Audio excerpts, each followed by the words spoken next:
2015, and today it has grown into a comprehensive institution with over 1,300 students across UG, PG, super specialty nursing and allied health sciences. From a handful of beds in the early years to close to 650 functional beds, from limited services to open heart surgeries, kidney transplant, robotic knee replacements, advanced oncology and cath labs. This growth is not just infrastructure, it represents hope expanding. More than 45 lakh lab and diagnostic services have been provided. Behind every number is a human story.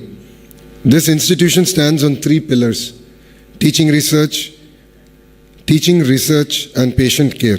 But today, I want you to consider adding a fourth pillar: trust. In every civilization, doctors have been placed in the highest moral space, not because of wealth, not because of status, but because they stood between life and death. Every hospital corridor carries anxiety, fear, and pain.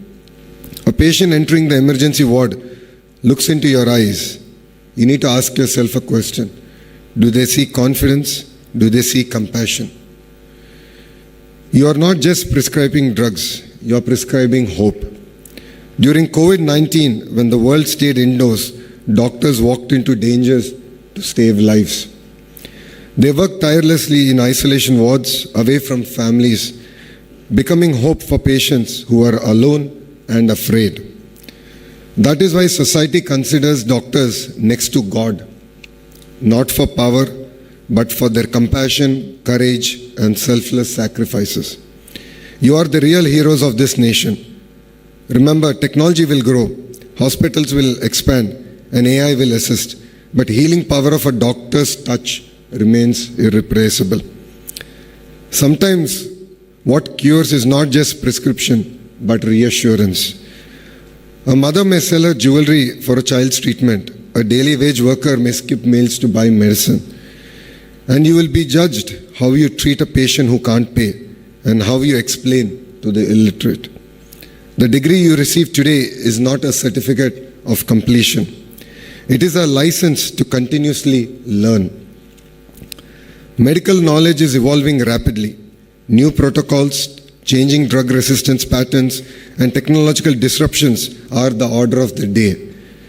The moment a doctor stops learning, patients will suffer.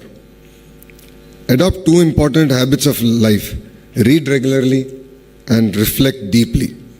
Humility is the hallmark of a great physician. So I urge you to visit our tribal areas, spend time in our primary healthcare centers, observe rural epidemiology, study lifestyle disorders in urban India, understand mental health challenges, and care for children with special needs. Medicine is a profession of practice. It is refined only by exposure. Yes, AI is here. AI is transforming healthcare. AI-assisted radiology, predictive analytics, robotic surgery, telemedicine, personalized medicine are all here to stay. AI can analyze multiple millions of data points, but it cannot hold a patient's hand. Technology must assist, not dominate.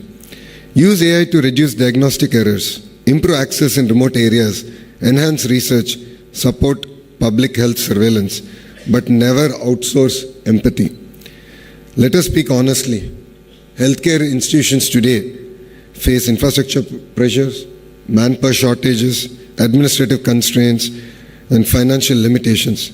But despite these challenges, institutions like AIIMS Mangalgiri have expanded services remarkably in a short span.